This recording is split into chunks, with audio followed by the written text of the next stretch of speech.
நீங்கள் இணைந்திருப்பது ஜெஃப்னா படியனின் காலை நேர பிரதான செய்திகளுடன். முதலில் தலைப்புச் செய்திகள். மாவீரர்களை வைத்து சொத்துக்களை குவிக்கும் சில புலம்பெயர் தமிழர்கள், வெளியான உண்மை. மாவீரர் நாளில் சுமந்திரனிடம் திடீர் மாற்றம், வியப்பில் ஈழத் தமிழர்கள். மஹிந்த அரசினால் நாட்டில் ஏற்பட்டுள்ள ஆபத்து, அனுர அரசு வெளியிட்டுள்ள அதிர்ச்சி தகவல். புத்தர் சிலைகள் தொடர்பில் கனடாவில் இருந்து வந்த எச்சரிக்கை, ஞானசார தேரரின் புலம்பல். டியூசன் மாஃபியாக்களுடன் அனுர அரசின் டீல், சபையில் முன்வைக்கப்பட்ட பகிரங்க குற்றச்சாட்டு. கனகபுரம் மாவீரர் துயிலும் இல்லத்தில் அஞ்சலி செலுத்த உள்ளோருக்கான அறிவிப்பு. தமிழரின் வரலாற்றை உள்ளடக்கிய பாடத்தை கட்டாயமாக்க வேண்டும், சாணக்கிய நம்பி வலியுறுத்தல். மாகாண சபைக்கு பதிலாக விரைவில் புதிய முறைமை, இந்தியா செல்லும் டில்வின்.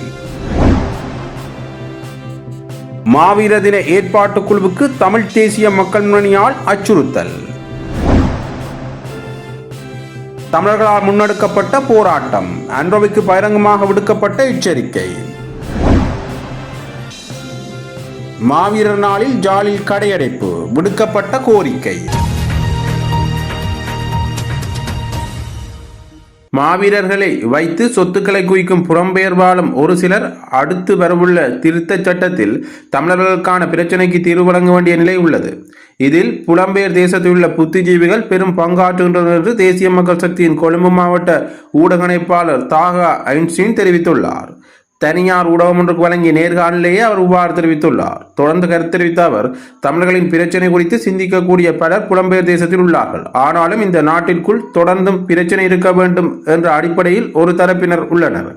புலம்பெயர் நாடுகளில் குடியுரிமை பெற வேண்டும் என்பதற்காக இலங்கைக்குள் ஏதாவது ஒரு பிரச்சனை இருக்க வேண்டும் என்று அவர்கள் நினைக்கின்றார்கள். யுத்தத்தில் தங்களது அவயவங்களை இழந்தவர்களுக்கு உதவ யாரும் இல்லை. அவர்களே உழைத்து தங்களது தேவைகளை நிறைவேற்றிக் கொள்கின்றார்கள். வெளிநாடுகளில் உள்ளவர்கள் அவர்களை வைத்து லாபம் தேடுகின்றார்கள். நவம்பர் மாதம் வந்தாலே அவர்கள் தங்களது வசூலை ஆரம்பித்து விடுவார்கள் என்று அவர் தெரிவித்துள்ளார்.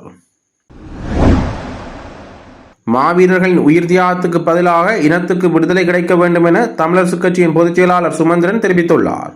அத்துடன் அவர் மாவீரர் கௌரவிப்பு நிகழ்வுகளிலும் கலந்து கொண்டிருந்தார். முதல் மாவீரரான கேப்டன் மில்லரின் நினைவு தூபியிலும் அவரது தாயார் விளக்கேற்றும் போது சுமந்திரன் பிரசன்னமாக இருந்தார். சுமந்திரன் இந்த மாற்றம் ஈழத்தமிழர்களிடையே வியப்பை ஏற்படுத்தி இருக்கலாம். இவ்வாறு இருக்க, கடந்த காலத்தில் சுமந்திரன் சிங்கள ஊடகம் ஒன்றுக்கு அளித்த செவ்வியொன்றில் அவர் கூறிய கருத்து முற்றிலும் வேறுபட்டதாக இருந்தது. இந்நிலையில் கடந்த கால நிலைப்பாடுகளில் இருந்து மாறி திடீரென இந்த நிலைப்பாட்டை சுமந்திரன் எடுக்க காரணம் என்ன என சிலர் கேள்வி எழுப்புகின்றனர். இது தொடர்பாக ஒரு தனியார் ஊடகம் ஒன்றில் நடந்த அரசியல் நிகழ்ச்சியிலும் கலந்துரையாடப்பட்டிருந்தமை குறிப்பிடத்தக்கது. ஜனாதிபதி அன்றகுமார சநாயக்க தலைமையிலான தேசிய மக்கள் சக்தி அரசு மாகாண சபை முறைமையை பதிலீடு செய்யும் பிரிதொரு முறைமை தொடர்பாக ஆலோசித்து வருகின்றது. இந்தியாவுக்கு செல்ல உள்ள மக்கள் விடுதலை முன்னணியின் பொதுச் செயலாளர் டில்வின் சில்வா இது தொடர்பில் அங்கு கலந்துரையாடுவார் என்று தகவல்கள் வெளியாகியுள்ளன. மாநசபை தேர்தல் ஒரு வருடத்துக்குள் நடத்தப்படும் என்று தேசிய மக்கள் சக்தியின் தேர்தல் அறிக்கையில் வாக்குறுதி வழங்கப்பட்டிருந்தாலும் இன்னமும் தேர்தல் நடத்தப்படவில்லை. கடந்த வாரம் இலங்கை தமிழரசு கட்சி பிரதிநிதிகளுடன் சந்திப்பு நடத்திய ஜனாதிபதி அன்றகுமார சநாயக்க மாகாண சபை தேர்தல் தொடர்பாக இந்த வாக்குறுதியையும் வழங்கவில்லை. இந்த நிலையில் மாகாண சபை முறைமையை பதிலீடு செய்யும் புதிதொரு முறைமை தொடர்பாக அரசு ஆலோசித்து வருகின்றது என்று தகவல்கள் வெளியாகியுள்ளது. இனிவரும் காலங்களில் மாகாண சபைகள் மற்றும் அதிகார பகிர்வு தொடர்பாக பேசுவதில் அர்த்தமில்லை என்றும் அதை பதிலீடு செய்யக்கூடிய மாற்று வழிகள் தொடர்பாக சிந்திப்பது அவசியம் என்றும் அரசின் நெருக்கமான கொழும்பு வட்டாரங்களிலிருந்து கருத்துக்கள் வெளியாகியுள்ளன. தமிழர்களின் வரலாற்றை உள்ளடக்கிய வரலாற்று பாடத்தை கட்டாயமாக பாடமாக கற்பிப்பதன் ஊடாகவே எதிர்காலத்தில் அனைத்தின மக்களும் சமமான அந்தஸ்துடன் வாழ்வதற்கு தயாராவார்கள் என இலங்கை தமிழரசு கட்சியின் நாடாளுமன்ற உறுப்பினர் ராசமாணிக்கம் சாணக்கியன் தெரிவித்துள்ளார். நாடாளுமன்றத்தில் நேற்று நடைபெற்ற கல்வி, உயர்கல்வி மற்றும் தொழிற்கல்வி அமைச்சுக்களுக்கான நிதி ஒதுக்கீடு மீதான குழுநிலை விவாதத்தில் உரையாற்றும் போதே அவர் இதனை தெரிவித்துள்ளார். இதேவேளை அரசால் முன்னெடுக்கப்படும் கல்வி மறுசீரமைப்புக்கு நாம் முழுமையான ஆதரவை வழங்குவதாகவும் நாடாளுமன்ற உறுப்பினர் சத்தியலிங்கம் குறிப்பிட்டார்.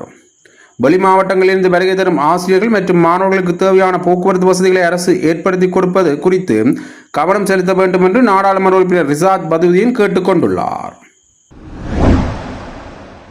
மட்டக்களப்பில் போராளிகளின் பெற்றோர்கள் உறவினர்கள் என அனைவரையும் ஒன்றிணைத்ததாக மாவீரர் தின ஏற்பாட்டுக்குழு அமைக்கப்பட்டு மக்களாலேயே இந்த நிகழ்வு மேற்கொள்ளப்பட வேண்டும் என்ற ரீதியில் செயற்பட்டு வரும்போது அதற்கு இடையூறு விளைவிக்கும் விதமாக தமிழ் தேசிய மக்கள் முன்னணி செயல்பட்டு வருகின்றது. கட்சியின் முக்கியஸ்தர் சுரேஷ் அவர்கள் அடாவடித்தனமாக குறித்த நிர்வாகத்திற்கு அச்சுறுத்தல்களை விடுத்து வருகின்றார் என மாவீரர் துயிலுமில்ல மாவீரர் தின ஏற்பாட்டுக் குழுவினர் குற்றச்சாட்டுக்களை முன்வைத்துள்ளனர். மட்டக்களப்பு ஊடக அமையத்தில் இடம்பெற்ற ஊடக சந்திப்பின் போதே அவர்கள் இவ்வாறு தெரிவித்துள்ளனர். நமது துயிலுமில்லங்களில் பல வேலைப்பாடுகளை நாங்கள் மக்களால் நியமிக்கப்பட்ட நிர்வாக கட்டமைப்பின் ஊடாக தரவை துயிலுமில்லம், தாண்டியடி துயிலுமில்லம், கண்டலடி துயிலுமில்லங்களில் பல வேலை திட்டங்களை செய்து வருகிறோம். அந்த வகையில் நாங்கள் எல்லா மக்களோட ஒத்துழைப்புடன் முன்னாள் போராளிகளின் பெற்றோர்களை இணைத்த ஒரு நிர்வாகங்கள் தான் எல்லா துயிலுமில்லத்திலையும் இயங்கி வருகிறது. இந்த வகையில் அவர்களை வைத்து வெளிப்படையாக நாங்கள் சகல மக்களின் ஆதரவுடன் இந்த நிகழ்வை சிறப்பாக செய்ய வேண்டும் என்பதில் நாங்கள் வேலைப்பாடுகளை செய்து வரும் நிகழ்வின் போது இதை இடையூறு விளைவிக்கும் விதமாக தமிழ் தேசிய மக்கள் முன்னணி, அதாவது அவர்களுக்கு தலைமை பீடத்துக்கு தெரியுமோ தெரியவில்லை, இவர்கள் இங்கு குழப்பிக் கொண்டிருப்பதை தமிழ் தேசிய மக்கள் முன்னணியின் உறுப்பினர் சுரேஷ் அண்ணா என்பவர் அடாவடித்தனமாக வந்து எங்களுக்கு சில அச்சுறுத்தலையும் விடுகிறார் நிர்வாகத்துக்கு. நாங்கள் சொன்னோம், மக்களால் நியமிக்கப்பட்ட ஒரு நிர்வாக கட்டமைப்பு இருக்கும்போது நீங்கள் எங்களுக்கு ஆதரவாக வந்து உங்களுடைய சப்போர்ட்டை தாருங்கள் என்று நாங்கள் பலமுறை கதைத்தும் அதை அவர் கேட்கவில்லை. அவர் சொல்கிறார், இல்லை நாங்கள் தான் செய்ய வேண்டும், எங்களோட ஆலோசனையின்படி நீங்கள் நடக்க வேண்டும் என்று எங்களை அச்சுறுத்தும் விதத்தில் அவர் நடந்து கொள்கிறார். இது தரவை துயிலுமில்லத்தில் மாத்திரமல்ல, 3 துயிலுமில்லத்திலும் இந்த நிகழ்வு நடந்தேறியுள்ளது. இதை உலகெங்கும் வாழும் மக்கள் இதை உணர வேண்டும். இவர்கள் ஏன் இந்த நிர்வாகத்தை குழப்ப வேண்டும்? இவர்களுக்கு பணம் கொடுத்து உதவும் இந்த அமைப்புகள் இவர்கள் இந்த நிர்வாகத்தை நிராகரிப்பதற்குரிய காரணம் என்ன? நாங்கள் வெளிப்படையாக இயங்க வேண்டும். இந்த நிர்வாகத்தில் எந்தவித குளறுபடியும் இல்லாமல் வெளிப்படையாக கணக்கு வழக்கு அவர்கள் உதவி செய்தார் என்பதை வெளிப்படையாக காட்ட வேண்டும் என்பதில் நாங்கள் உறுதியாக இருக்கிறோம். இதை குழப்பும் விதமாக இவர்கள் வந்து இது நேற்று நடந்த சம்பவம் தரவை துயிலுமில்லத்தில். நாங்கள் ஆரம்பத்தில் சுரேஷ் அண்ணான்பவரிடம் சொன்னாங்க, தரவை துயிலுமில்லத்துக்குன்னா எந்தவித சாமானும் வேண்ட வேண்டாம், நிர்வாகத்தின் ஊடாக மக்களின் ஒத்துழைப்புடன் எல்லா சாமானும் இங்கே ரெடியாக உள்ளது, நீங்கள் வீணாக இந்த காசை வீண்முறையும் செய்ய வேண்டாம் என்பதை ஆணித்தனமாக கூறினாங்க. அதையும் கேளாமல் நேற்று 4 மணிக்கு பிற்பாடு ஒரு 2-3 பேர் ஆக்களோட வந்து ஒரு கட் அவுட்டும் கட்டி கொடியும் கட்டி போட்டு போயிருக்காங்க. இந்த நிதி யாருடையது? மக்களுடைய நிதி, தனிப்பட்ட ஒரு நபருடைய நிதி இல்லை. இது மக்களாக சிறுக சேர்த்து கொடுக்குற நிதி. இந்த நிதியை ஏன் இவங்கள் வீண்முறையும் செய்ய வேண்டும்? ஏனென்றால் எங்களிடம் எல்லா சாமானும் உள்ளது, நிர்வாகத்திடம் தரவை நிர்வாகம் கட்டமைப்பிட்ட எல்லா சாமானும் இருக்குது. இதையும் கேளாமல் அவங்க என்ன நோக்கத்துக்காக வேண்டி இதை செயல்படுறாங்க? அரசியல்வாதி என்பவர்கள் மக்களுக்குரிய பாதுகாப்பாளனாக இருக்க வேண்டும், மக்களை குழப்புனவராக இருக்கக்கூடாது. இதை நாங்கள் இந்த தமிழ் தேசிய மக்கள் முன்னணி தலைமைக்கு இதை நாங்கள் தெரியப்படுத்துகிறோம். இந்த ஊடக சந்திப்பினூடாக தலைமைக்கு தெரிஞ்சு செய்கிறார்களா தெரியாமல் செய்கிறார்களான்றது எங்களுக்கு தெரியவில்லை. இதை தலைமைக்கு நாங்கள் இந்த ஊடகம் வாயிலாக தெரியப்படுத்துகிறோம். எங்களுக்கு நீங்கள் ஆதரவாக இருங்கள், அரணாக இருங்கள். நாங்கள் மக்களாக அது மக்களுக்குரிய இடம், அந்த இடத்தில் அந்த புனிதர்களின் இடத்தில் அரசியல் செய்யவோ தனிநபரை விளம்பரப்படுத்தவோ அனுமதிக்க முடியாது. இது மக்கள் மயப்பட்ட ஒரு இடம். அந்த புனிதர்களை கொச்சப்படுத்த வேண்டாம். இதை உங்களிடம் தாழ்மையாக நாங்கள் கேட்டுகிறோம். இனிவரும் காலங்களில் இந்த நிர்வாகங்களை ஒரு ஒழுங்கமைப்புடன் கொண்டு போகிறதுக்காண்டி உங்களை தாழ்மையாக, நீங்கள் அரசியல்வாதிகளாக இருந்தால் உங்களோட அரசியல் பலத்தையும் பணபலத்தையும் பெற்றங்களோட நாங்கள் சாதாரணமான மனிதர்கள், அதுக்குள்ளே இருக்கிற நிர்வாக கட்டமைப்பு உள்ளவர்கள் சாதாரணமான அன்றாடம் உழைத்து பிழைப்பவர்கள். நீங்கள் உங்களோட அரசியல் பலத்தையும் பணபலத்தையும் பயன்படுத்தி எங்களை விரட்டலாம். நாங்கள் உங்களோட முட்டி மோத முடியாது. ஏனென்றால் உங்கள்கிட்ட பலம் இருக்குது, எங்கள்கிட்ட அது இல்லை. நாங்கள் எங்களுடைய வீர மறவர்களை நினைவு கூற வேண்டும். எங்களுடைய மக்களுக்கு ஒரு இடைஞ்சலும் இல்லாமல் அதை செய்ய வேண்டும் என்று நாங்கள் விரும்புகிறோம். அதுக்காக வேண்டி ஒவ்வொரு தொழிலும் இல்லங்களுக்கும் ஒவ்வொரு கட்டமைப்பு இயங்கி வருகிறது. அந்த கட்டமைப்பை சுதந்திரமாக இயங்க விடுங்கள். நீங்கள் இதுக்கு தடையாக இருக்க வேண்டாம் என்பதை இந்த ஊடகமூடாக உங்களிடம் தாழ்மையாகவும் ஆணித்தனமாகவும் கூறுவேன். புலம்பெயர் மக்கள் இதை அவதானமாக நீங்கள் கையாள வேண்டும். எங்களுக்கு இந்த கிடைக்கிற நிதிகள் நீங்கள் சிறுக சேர்ந்து தார நிதியை நாங்கள் மிகவும் அவதானமாக கையாளுகிறோம், வீண்விரயம் செய்யவில்லை. அதே மாதிரி நீங்கள் இப்படியான குழப்பங்களை ஏற்படுத்தும் நபர்களுக்கு நிதிகளை பங்களிப்பு செஞ்சு இந்த குழப்பத்தை ஏற்படுத்த வேண்டாம் என்பதையும் இந்த ஊடகம் வாயிலாக தெரியப்படுத்துகிறோம். நன்றி. இந்த மண்ணுக்காகவும் இந்த மக்களுக்காகவும் தங்களுடைய உயிர்களை அர்ப்பணித்த அத்தனை மாவீரர்களும் ஒரு கட்சியினுடைய கொள்கைக்காகவோ அல்லது அந்த கட்சியினுடைய நிறத்துக்காகவோ தங்களுடைய உயிரை தியாகம் பண்ணவில்லை. இந்த மண்ணின் விடுதலைக்காகவும் இந்த மக்களுடைய விடுதலைக்காகவும் தங்களுடைய உயிரை அவர்கள் தியாகம் செய்திருக்கின்றார்கள். ஆகவே அவர்களுடைய தியாகம் இந்த மக்களுக்கானது, அவர்களுடைய உயிர் தியாகம் இந்த மக்களுக்கானது, அவர்களுடைய லட்சியமும் இந்த மக்களுக்கானதாக இருந்ததனால்தான் அவர்கள் தங்களுடைய இன்னுயிரை தியாகம் செய்து இந்த மக்களுக்காக அவர்கள் இன்றைக்கும் எங்கள் மக்களால் பூசிக்கப்படக்கூடியவர்களாக இருக்கின்றார்கள். அந்த வகையிலே இன்றைக்கு வடக்கு கிழக்கு எங்கிலும் பொதுவாக சொல்லப்போனால் தமிழ் தேசிய மக்கள் முன்னணி கூடுதலாக எல்லா துயிலும் இல்லங்களிலேயும் தங்களுடைய அரசியலை செய்கின்றார்கள். உங்களுடைய கட்சிக்காகவோ உங்களுடைய கட்சியின் நிறத்துக்காகவோ எங்களுடைய மாவீரர்கள் தங்களுடைய உயிரை அர்ப்பணிக்கவில்லை. இந்த மக்களுடைய விடுதலைக்காகத்தான் அவர்கள் அர்ப்பணித்தார்கள். அன்றைக்கு எந்த கட்சிக்காகவும் அவர்கள் நின்று போராடவில்லை. இந்த மக்களுக்கான அரசியலை அவர்கள் அந்த மக்களுக்காகவே அவர்களுடைய போராட்டம் இருந்தது. மக்களுக்காக தங்களுடைய உயிரை அவர்கள் தியாகம் செய்திருக்கின்றார்கள். அந்த வகையில் நாங்கள் யாராக இருந்தாலும் ஒவ்வொரு துயிலும் இல்லங்களிலேயும் ஒவ்வொரு கட்டமைப்புகள் உருவாக்கப்பட்டிருக்கின்றது.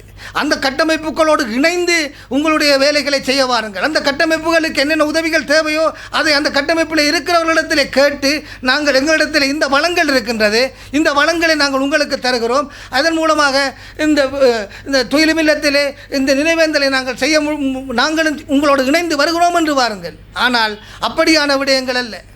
தாண்டியடியிலேயும் கூட இதே பிரச்சனை தான் நடந்தது. கடந்த ஞாயிற்றுக்கிழமை அங்கே இருக்கிற இளைஞர்கள், அங்கே இருக்கிற வாலிபர்கள் ஒருங்கிணைந்து அந்த மைதானத்தை அவர்கள் அலங்கரித்து எல்லா வேலைகளையும் செய்துவிட்டு வந்ததற்கு பிற்பாடு ஒரு 200 மீட்டர் கொடிகளை கொண்டு போய் வெளிப்பக்கமாக கட்டிவிட்டு அங்கே இருந்து படங்களை எடுப்பதும் அங்கே இருந்து தங்களுக்கான புகைப்படங்களை எடுத்து அதை சமூக வலைத்தளங்களிலே பதிவேற்றம் செய்து அதன் மூலமாக அவர்களுக்கு நிதிகளை வழங்குகிற அந்த எஜமானிகளுக்கு இவர்கள் உண்மையாக இருக்க பார்க்கின்றார்கள். இந்த இடத்திலே புலம்பெயர் தேசத்திலே இருக்கக்கூடிய தமிழ் சொந்தங்களுக்கு நாங்கள் தெளிவாக ஒரு விடயத்தை நாங்கள் சொல்லிக்கொள்ள விரும்புகிறோம். நீங்கள் கட்சிகளை வளர்க்க வேண்டுமாக இருந்தால் அந்த கட்சியினுடைய கொள்கைக்கு ஏற்ற விதமாக அவர்களால் சில விடயங்கள் செய்யப்பட வேண்டுமாக இருந்தால் அவர்களுடைய இடங்களிலே செய்வதற்கு அல்லது ஒரு மண்டபத்தை அவர்கள் தயார் பண்ணி அந்த மண்டபத்திலே அவர்கள் செய்வதற்கு உங்களுடைய பங்களிப்பை செய்யுங்கள். துயிலும் இல்லங்களிலே அரசியல் செய்வதற்காக உங்களுடைய நிதிகளை கொடுத்து அந்த நிதிகளை வீண் விரயம் செய்யாதிருங்கள். புலம்பெயர் தமிழர்களுக்கு ஜனாதிபதி அன்ருகுமார் சனாக் செய்து கொடுத்த வாக்குறுதிகள் நிறைவேற்றப்படாமை அல்லது அதற்கான முன்னெடுப்பு ஆமைவகத்தில் செல்வதற்கு எதிராக காட்டப்பட்ட எதிர்ப்பே லண்டன் போராட்டம் என்று ஐக்கிய மக்கள் சக்தியின் நாடாளுமன்ற உறுப்பினர் முஜிபுர் ரஹ்மான் தெரிவித்துள்ளார். ஐக்கிய மக்கள் சக்தியின் ஊடகவியலாளர் மாநாட்டின் போதே அவர் மேற்கண்டவாறு தெரிவித்துள்ளார். தொடர்ந்தும் தெரிவிக்கையில், ஜனாதிபதி எதிர்க்கட்சியில் இருக்கும்போது ஐரோப்பிய நாடுகளுக்கு சென்று புலம்பெயர் தமிழ் மக்களிடம் பல சுற்று பேச்சுவார்த்தைகளில் ஈடுபட்டார். அச்சந்தர்ப்பத்தில் என்னென்ன வாக்குறுதிகளை வழங்கினார் என்று நமக்கு தெரியாது. அரசாங்கம் வடகிழக்கு இனப்பிரச்சினைக்கு அரசியல் தீர்வு மற்றும் காணி உரிப்பு தொடர்பில் தேர்தலின் போது பல வாக்குறுதிகளை வழங்கியிருந்தனர். அந்த வாக்குறுதிகளை நிறைவேற்றுவதில் அரசின் செயல்பாடுகள் மந்தகதியிலும் எதிர்பார்க்கப்படும் வெளிப்பாடுகள் இல்லாமை போன்றவை லண்டன் ஆர்ப்பாட்டத்துக்கு காரணமாக இருக்கலாம் என குறிப்பிட்டுள்ளார். ஜாலில் உள்ள வர்த்தக நிலையங்களை மாலை 2 மணியுடன் மூடுமாறு தமிழ் தேசிய மக்கள் முன்னணி கோரிக்கை விடுத்துள்ளது. அதன்படி கடை உரிமையாளர், ஊழியர்கள் மாவீரர் நிகழ்வில் பங்கு பெற்றுவதற்கு ஒத்துழைப்பு வழங்குமாறும் கேட்டுக் கொள்ளப்பட்டுள்ளனர்.